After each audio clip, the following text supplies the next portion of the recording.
Welcome back to my channel learning continuous.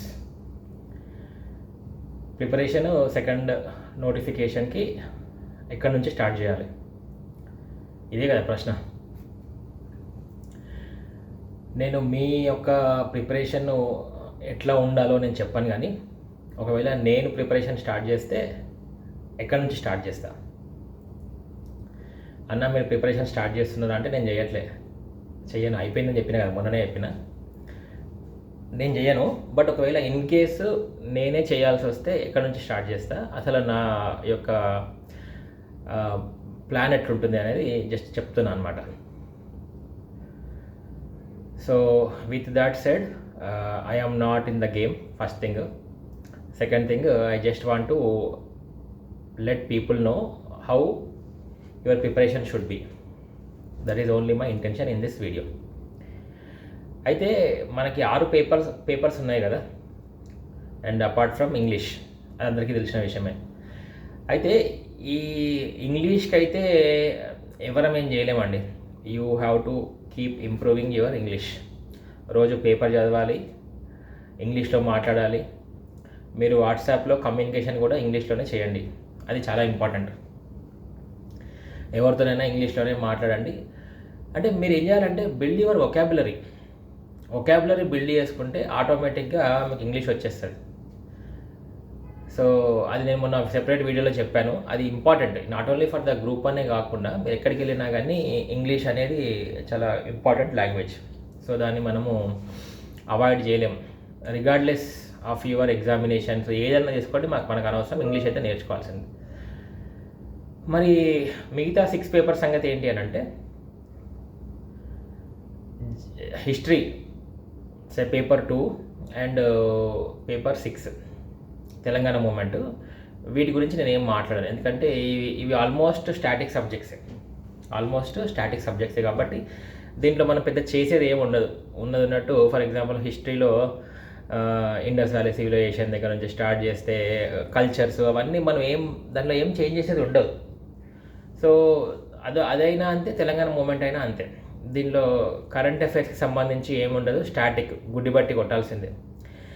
అయితే మనకి దీంట్లో మార్కులు ఎక్కువ రావాలి అని అంటే కరెంట్ అఫైర్స్లో ఎక్కడనో కొన్ని తగులుతాయండి. ఫర్ ఎగ్జాంపుల్ రీసెంట్గా మనకు చెప్తారు కదా, పాండవుల గుట్ట, పెళ్ళిలితిక్ ఏజ్. మీరు ఎప్పుడైతే ఇది రాసినప్పుడు ఇట్లాంటి రీసెంట్గా జరిగిన 1-2 ఇయర్స్లో జరిగిన కరెంట్ అఫైర్స్ని తీసుకొని వచ్చి ఆ రిలవెంట్ ఆన్సర్లో అతుకోబెడితే మీకు 4 మార్కులు ఎక్కువ వచ్చే అవకాశం ఉంటుంది మిగతా వారితో. ఎందుకంటే స్టాటిక్ సబ్జెక్ట్స్ కాబట్టి ఇంచుమించు అందరూ అలాగే రాస్తారు. సో దాంట్లో పెద్ద ఇదేం లేదు. కానీ ఎప్పుడైతే ఈ పైన ఉంటుంది కదా మసాలా, ఓకే, ఆ మసాలా ఏంటంటే కరెంట్ అఫైర్స్. ఆ కరెంట్ అఫైర్స్ని ఎవరైతే అద్దుతారో వాళ్ళకు మంచి మార్కులు వస్తాయి, హిస్టరీ అయినా తెలంగాణ మూమెంట్ అయినా. మరి తెలంగాణ మూమెంట్లో కరెంట్ అఫైర్స్ ఏంది సార్ అంటే, కరెంట్ అఫైర్స్ తెలంగాణ మూమెంట్లో మోస్ట్లీ ఏమీ ఉండవు, కానీ కొంతమంది ఆథర్స్ తెలంగాణ మూమెంట్ మీద బుక్స్ రాస్తారు, లేకపోతే కొన్ని తెలంగాణ మీద పాటలు రాస్తారు, లేకపోతే రీసెంట్గా ఎవరో ఏదో స్టేజ్ మీద ఏదో అంటారు, అట్లాంటివి నోట్ చేసుకొని పెట్టుకోవాలి. సో దానిని మరి రీసెంట్గా ఏదో జరుగుతాయి, స్టేట్లో సమ్ ఇష్యూస్ జరుగుతాయి, దాన్ని తీసుకెళ్ళి మనం రీసెంట్గా జరిగిన ఇష్యూని తీసుకెళ్ళి తెలంగాణ మూమెంట్ టైంలో జరిగిన దాంతో రిలేట్ చేసి మాట్లాడగలిగితే, అంటే ఇట్లాంటి నేను కొన్ని ఎగ్జాంపుల్స్ చెప్తున్నా, నా మైండ్కి వచ్చిన కొన్ని ఎగ్జాంపుల్స్ చెప్తున్నా, ఇలాంటివి కొన్ని చేయగలిగితే మనకి వెల్ అండ్ గుడ్, ఒక 2 మార్కులు ఎక్కువ వచ్చే అవకాశం ఉంటుంది ప్రతి పేపర్లో, ప్రతి ఆన్సర్లో. సో కానీ ఇది కొంచెం కష్టమే, ఎందుకంటే ఈ స్టాటిక్ పేపర్స్కి కరెంట్ అఫైర్స్ అద్దడం అనేది అంత ఈజీ కాదు, అంటిల్ అండ్ అన్లెస్ మీకు కరెంట్ అఫైర్స్ మీద గట్టి పట్టు ఉంటే తప్ప. చాలా గట్టి పట్టు ఉండాలి అది. So now coming to current affairs topic వచ్చేసినాం కాబట్టి నేనైతే ఎట్లా చేస్తా అంటే, I will start from the reverse engineering. Current అఫైర్స్తో నేను స్టార్ట్ చేస్తాను, ఏ సబ్జెక్ట్ అయినా కానీ. ఇప్పుడు జనరల్ ఎస్సే అయినా, నెక్స్ట్ పేపర్ 3 అయినా, ఎకనామీ అయినా, పేపర్ 4 అయినా, మనకి పాలిటీ అయినా, and paper 5 science and technology అయినా, కరెంట్ అఫైర్స్తో స్టార్ట్ చేసి నేను I will start from the current affairs and ఇక్కడ నుంచి రివర్స్లో చదువుతా. For example science and technology తీసుకోండి. రీసెంట్గా రీసెంట్గా జరిగిన లెట్సే ఇస్రో ఏదో లాంచ్ చేసింది. ఇస్రో లాంచ్ చేసిందని చెప్పి నేను అది రాసుకొని దాని నుంచి బ్యాక్ వెళ్ళి ఆ చాప్టర్ చదువుతాను. లేకపోతే నేను పేపర్లో ఏదో ఒక ఇంట్రెస్టింగ్ ఆర్టికల్ ఏదో చదివానండి, బయోటెక్నాలజీ మీద ఒక సబ్జెక్ట్ ఒక టాపిక్ ఒక ఇంట్రెస్టింగ్ ఆర్టికల్ వచ్చింది, లేకపోతే సమ్ ఇంట్రెస్టింగ్ ఇన్నోవేషన్ ఏదో జరిగింది. ఆ ఇంట్రెస్టింగ్ ఇన్నోవేషన్ చదివి బ్యాక్ వెళ్ళి సబ్జెక్ట్ చదువుతాను. అంటే నా చదవడం ఎట్లుంటుంది అంటే లైన్గా సిరీస్ ఇట్లా స్టార్ట్ చేసి చాప్టర్ 1 చాప్టర్ 2 చాప్టర్ 3 అట్లా చదవను. ఎందుకంటే నాకు అట్లా చదివితే చాలా బోర్ పడుతుంది, నేను చదవలేను కూడా.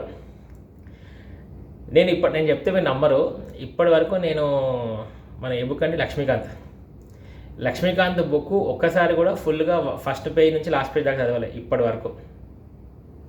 చదవలేదు అంటే లైన్గా చదవలేదు, మొత్తం చదివినా. ఎట్లా చదివినా అంటే ఇట్లనే అది అక్కడ నుంచి ఇక్కడ, ఇక్కడ నుంచి అక్కడ, అక్కడ నుంచి ఇక్కడ అట్లా చదవడం వల్ల నాకైతే చాలా హెల్ప్ అయిందండి. నాకు చాలా బెనిఫిట్ అయింది. అట్లా సీక్వెన్షియల్గా చదివితే ఏమవుతుందంటే బోర్ కొడుతుంది, నాకైతే బోర్ కొడుతుంది.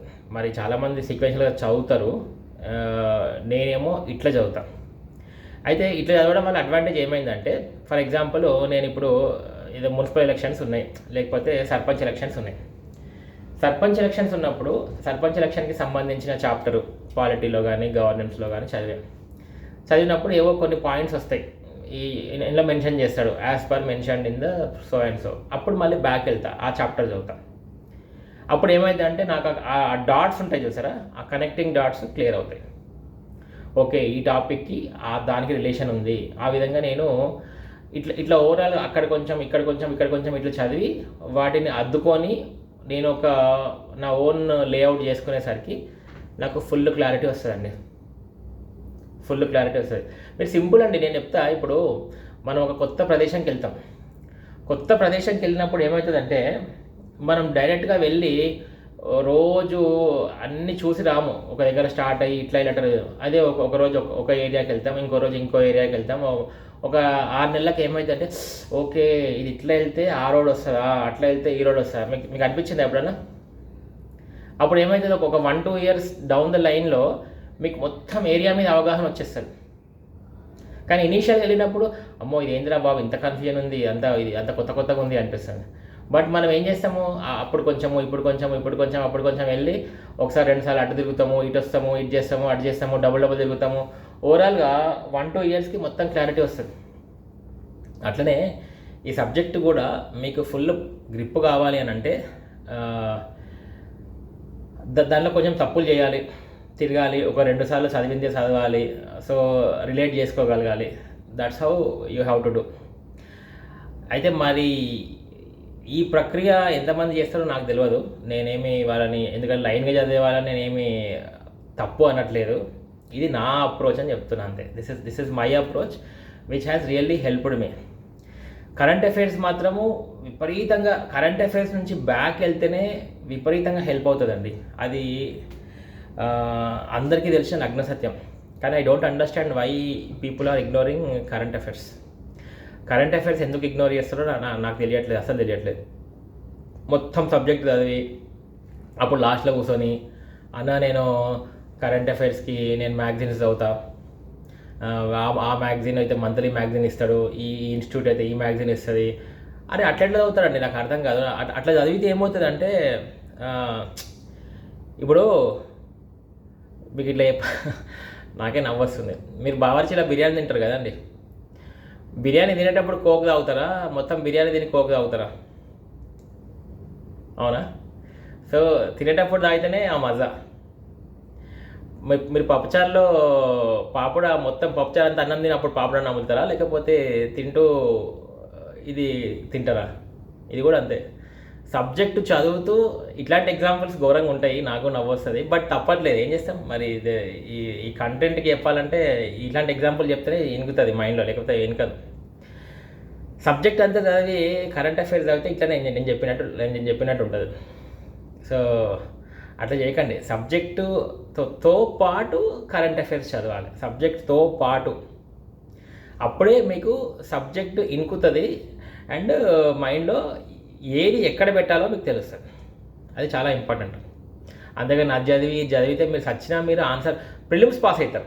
అట్లా చేస్తే ఏమైందంటే ప్రిలిమ్స్ పాస్ అవుతారు. ఎట్లా మొత్తం బుక్ మొత్తం చదివి తర్వాత దానికి రిలవెంట్గా కరెంట్ అఫైర్స్ చదివితే ప్రిలిమ్స్ పాస్ అవుతారు, కానీ మెయిన్స్ పాస్ గారు. ఒకవేళ మెయిన్స్ పాస్ అయినా మీ ఆన్సర్స్ సప్పసప్పగా ఉంటాయి, ఆన్సర్లో దమ్ము ఉండదు.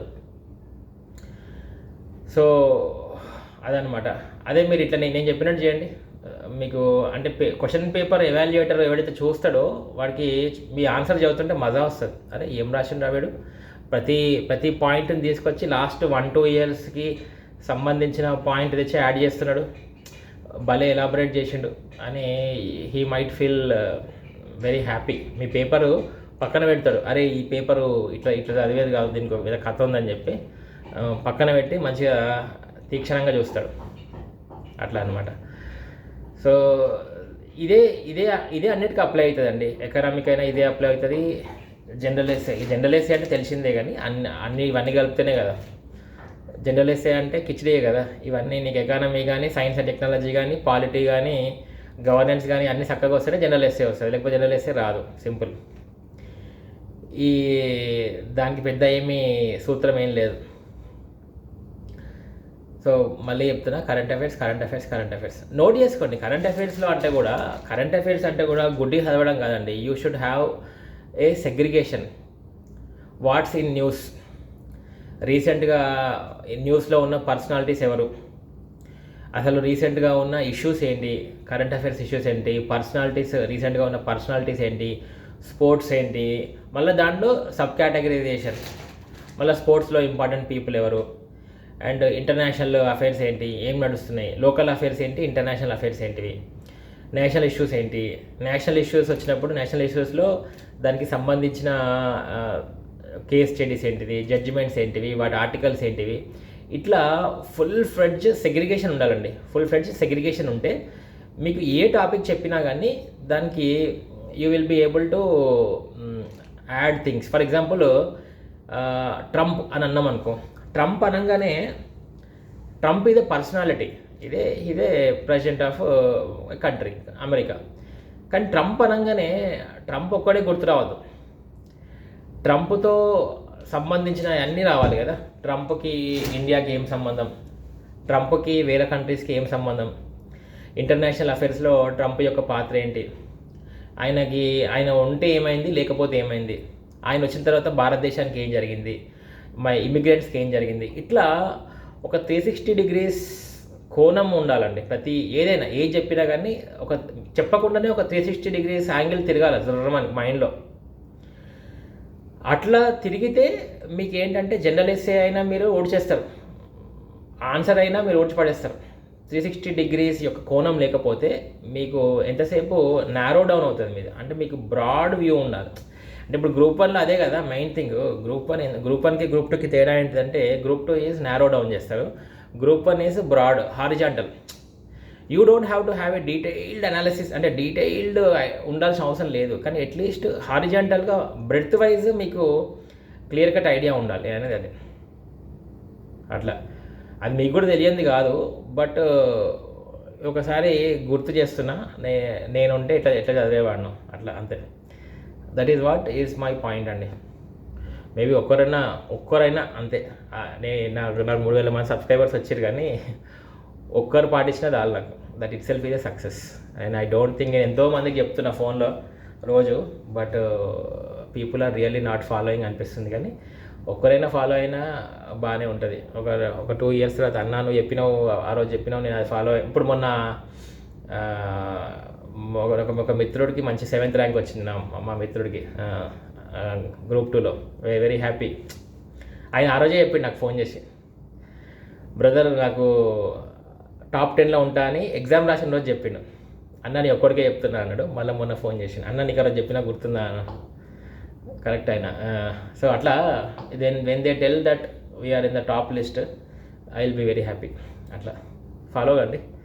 ఇంకా చెప్తా ఇంకా కొన్ని రకరకాల టిప్స్. నేనేం చేస్తానో మాత్రమే చెప్తా, మిమ్మల్ని చేయమని నేను చెప్పట్లేదు. But these are things which were very helpful to me, అంతే. ఎందుకంటే ఒక్కొక్కరు అప్రోచ్ ఒక్కొక్క విధంగా ఉంటుంది.